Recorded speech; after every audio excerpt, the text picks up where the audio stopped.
So the very first thing you do when you're building a new episodic content series or show is you have to define your business goals. Broadly speaking, this sits under one of two things, either brand awareness or generating new opportunities for your sales team to follow up on. And based on which one it is, predominantly which one it is, that's actually going to decide everything else that we do when it comes to actually building out that show from a topics perspective, the type of guests that we reach out to, and even the show format and all the details from there. So the very first thing is we need to figure out what your goal is, whether it's brand awareness or whether it's generating new opportunities for your sales team. For instance, if your goal is brand awareness, you may decide that the guests you're going to reach out to are people that are influencers in the industry that you're in.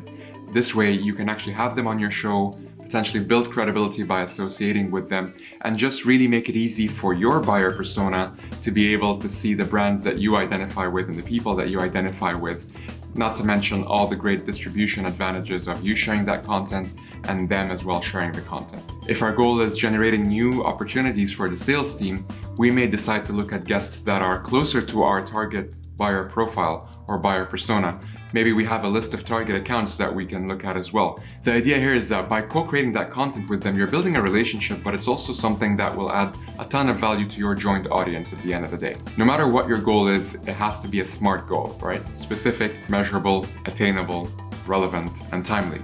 Specific means it's a specific marketing or sales goal that you are after. Something that will make it a lot easier to sell internally, and it's very easy for everybody to understand what the one goal of this is, whether that is to generate traffic, whether it's to generate leads, whether it's to generate opportunities for the sales team, maybe MQLs. And from there, it has to be measurable as well. By measurable, I mean picking a specific metric that you use to judge the success of that show. Attainable means, hey, do we actually have the resources to be able to produce this in-house? And what can we do to be as resourceful as possible to actually use what we have to create the best quality show that we can? Whether that's from a network perspective, who are the people that are within our network that we can reach out to? Whether that's from a AV setup perspective, how many cameras do we have? Who do we have access to? What devices and equipment do we have access to that we can actually use towards recording our episodes? It could be as simple as a Zoom recording or a Hangouts recording, or it could be something, of course, a lot more sophisticated, starting from using smartphones all the way up to camcorders, cameras, hiring a video team or video agency to do this for you. As Casey Neistat says, always use the best equipment that you have access to at any point in time. It also means, do you have a plan to go after those guests? We're going to talk about that in just a little bit. Relevant means, hey, is the goal we're creating relevant to our bottom line goals? Are we actually doing this to promote brand awareness, to create new opportunities for our sales team?